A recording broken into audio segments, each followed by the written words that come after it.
ఇటువంటి ఫ్లవర్స్ ఏ విధంగా చేయాలో చూద్దాం రండి.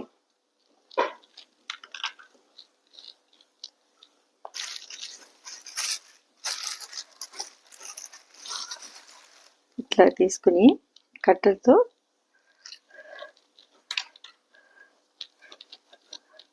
ఈ విధంగా చేసుకొని కట్టర్తో కట్ చేసుకుని ఇట్లా దీనికి కొంచెం మీరు వ్యాజిలిన్ అప్లై చేసుకుంటే ఇట్లా కట్టర్స్ వస్తాయి. ఇట్లా వచ్చేస్తుంది. ఇట్లా కట్టర్ వచ్చిన తర్వాత ఇలా చేసి పెట్టాను చూడండి. ఇట్లా కట్టర్స్ ఫ్లవర్స్ ఇలా వస్తాయి.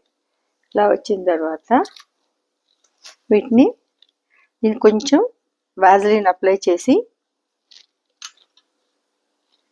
ఇట్లా ఏ ఫ్లవర్ మీద ఏ పెటల్స్ ఎట్లా ఉందో అట్లాగే పెట్టుకుని జస్ట్ కొంచెం ప్రెస్ చేసి తీసినట్టయితే ఫ్లవర్ రెడీ.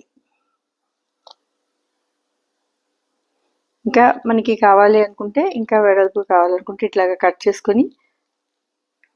చేసుకుంటే ఇంకా మనకి షేప్ ఇంకా బాగా వస్తాయి. మీకు ఇట్లా పెటల్స్ని కొంచెం షేప్ చేసుకుని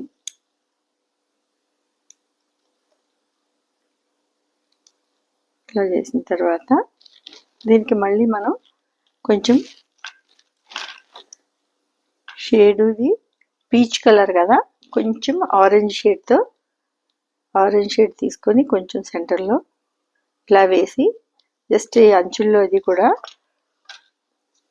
ఇలా పెడితే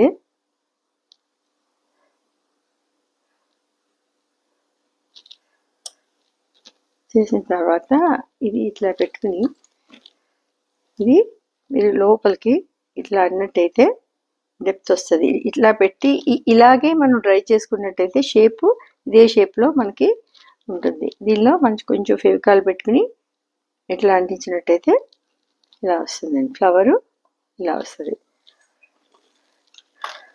ఇలా ఈ మోల్డ్ ఉపయోగించి చేసే ఫ్లవర్ రెడీ. నా ఛానల్ కనుక నచ్చినట్టయితే సబ్స్క్రైబ్ చేసుకోండి, లైక్ చేయండి, షేర్ చేయండి. థ్యాంక్ యూ వెరీ మచ్ అండి.